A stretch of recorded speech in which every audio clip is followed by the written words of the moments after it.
Welcome into the final bet. We have a cornucopia of sports talk tonight, football, basketball, and some UFC. To break it all down for us is Devin Snow of Hold the Mayo. First time on Final Bet. Thanks for your time, sir. Yeah, I'm loving it. This place is beautiful. We try. We try. I mean, it really makes you think out the box when you see something like this. What an operation. Thank you, sir. All right, well, we got a lot to talk about. Let's get to the opening line. New Orleans quarterback battle. LSU and Tulane only hopes for a winner, if Saints ain't going to do it. Yeah, and then finally, this is going to be the big one next weekend, and that's one of the main reasons I brought Devin in, is UFC 318 in New Orleans. But first off, let's talk about the black and gold, unfortunately. The Saints over-under win total is 5.5 games, so playoff shot pretty much dead. But are you personally excited, Devin, about this upcoming season with such a low win total and bleak playoff hopes? Yeah, you got to be excited because they essentially gave us what we all wanted. I mean, what we were all screaming for, which was a fresh slate, a clean slate. Get the toxicity out of here and give us a clean slate, and that's what we got. So, even though during this time it's like, hey, what's going to happen? What's going to happen? No football's been played yet. Yeah. So let's see what happens. Let's see what Kellen Moore can do. And you got to believe. You know why? Because we 0-0. Yeah. Yeah. So you got to believe. That's what Saints fans do. They believe when it's a clean slate.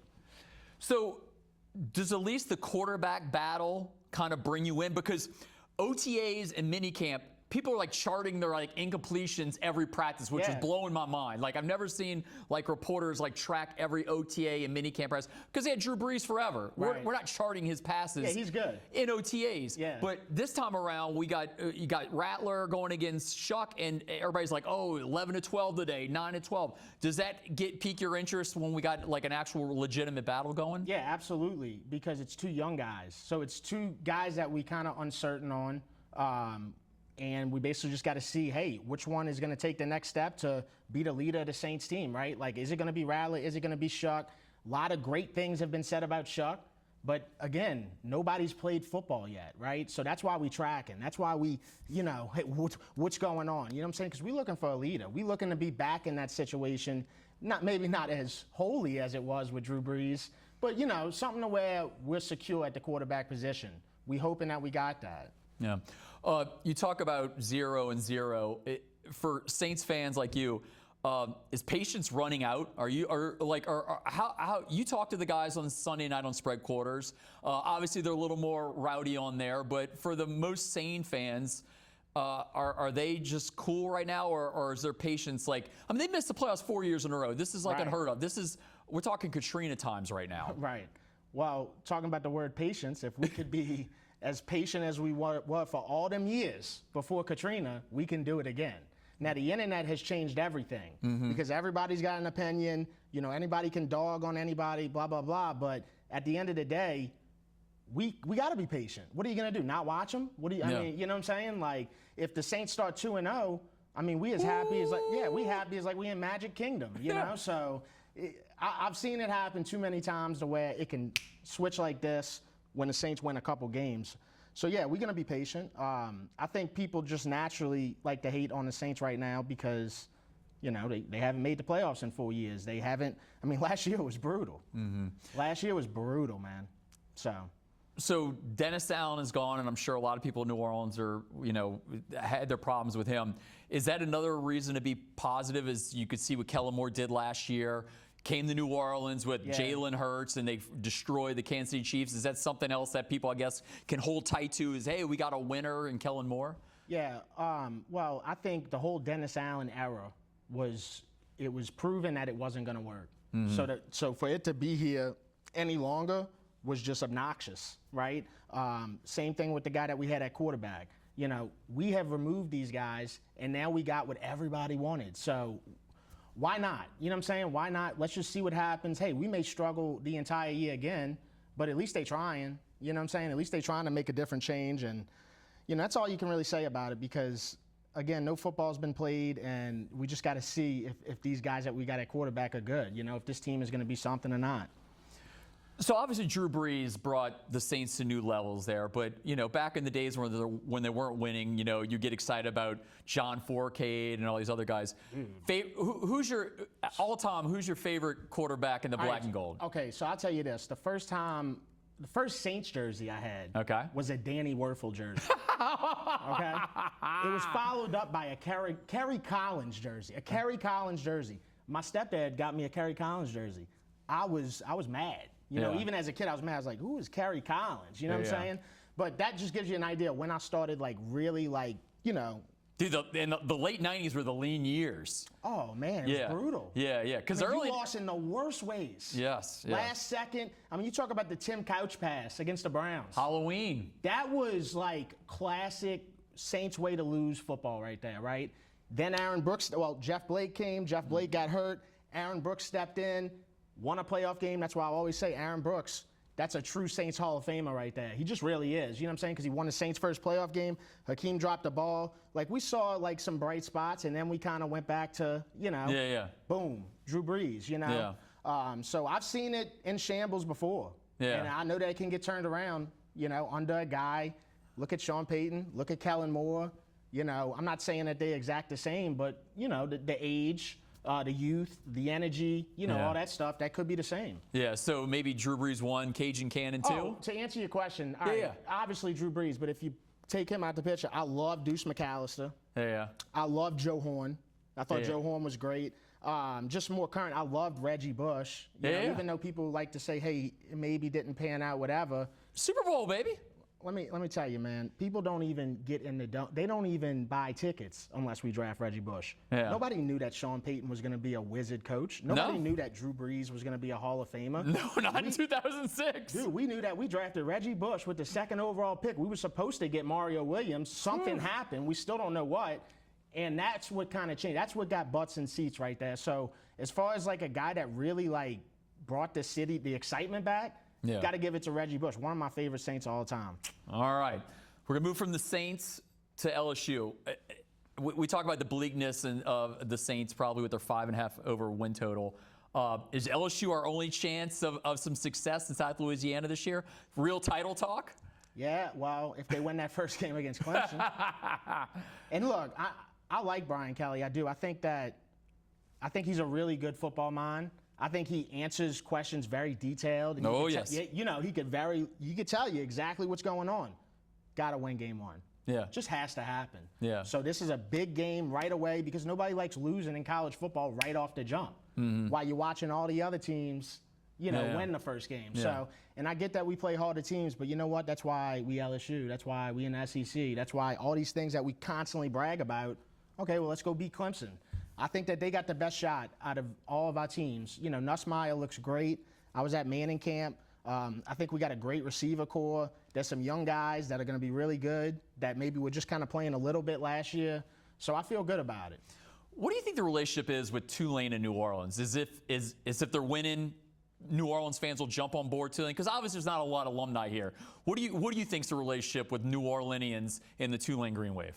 I think people from New Orleans and the surrounding, I've always said this, and this is how I grew up. I mean, I was sitting in front of the TV, legs crossed, watching Sean King win in '98, okay? I think people will always root for Tulane from here, right? That don't mean that we went to school there. We probably didn't. Yeah, you're right, yeah. You know we got that kind of money? $90,000. Stamping on parish people were going to Tulane? No. I mean, not really, you know? So, but I think we'll always support them, but there's, you know, it's Louisiana State University at the end of the day. Louisiana State University. You know, we were engraved to support LSU no matter where you're from in New Orleans or surrounding areas, but we'll always support Tulane too. And I think people kind of got that twisted. I know way back in the day, it was like a big deal to be on one side. You know what I'm saying?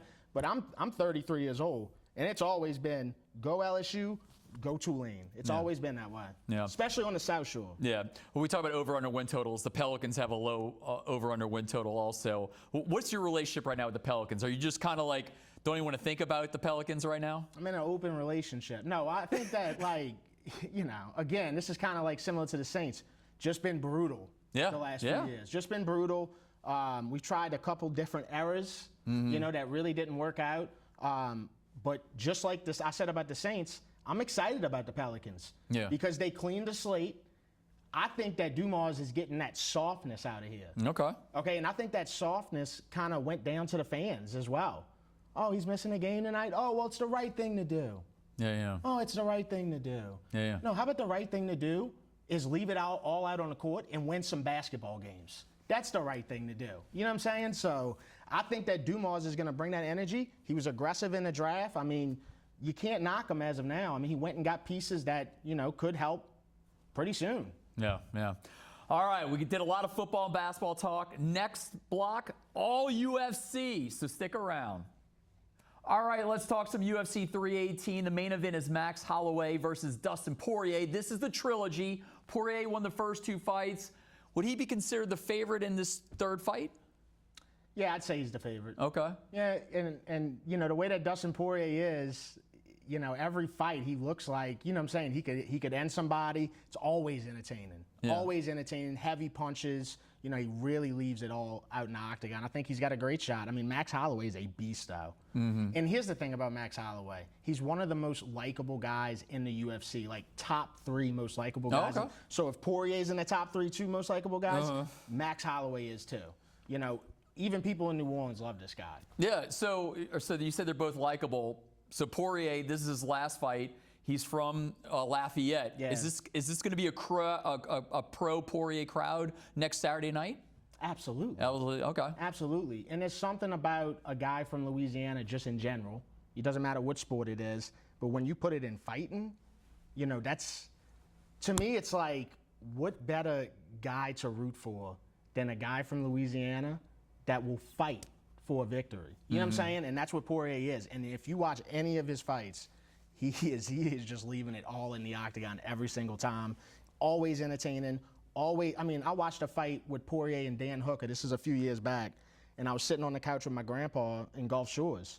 And he didn't really watch UFC. And we watched this fight. We like, oh. Because Poirier and this guy were just tagging each other. Yeah. It was like, you become a fan after seeing Dustin Poirier fight in the UFC.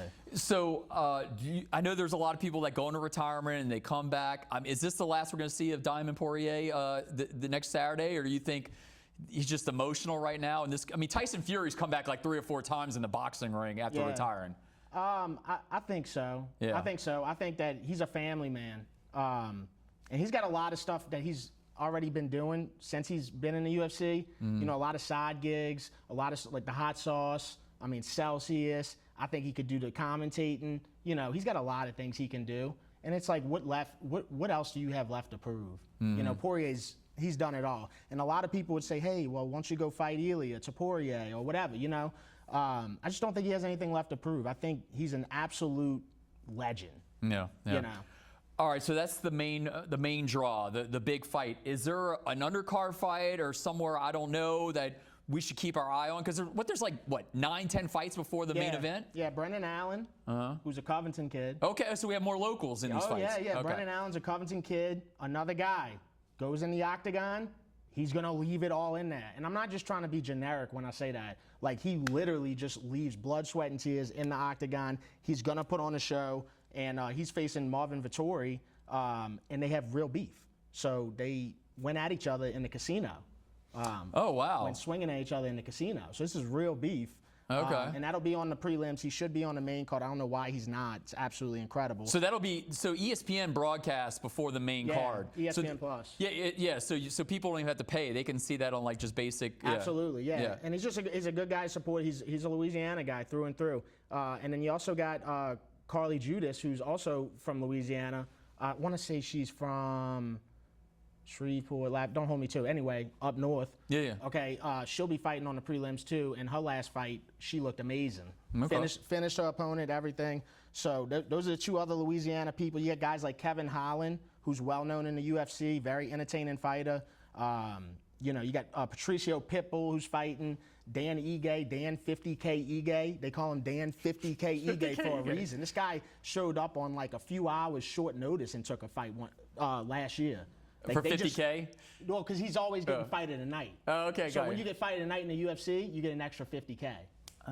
So they call him Dan 50K Ige. Okay. They called him, hey, man, can you fight? A few hours. Hey, man, can you fight? He got in his car and went to, didn't even know who he was going to fight. Just rolled up, fought the guy, looked amazing, wound up losing, but still, you know, this guy's a dog. Yeah.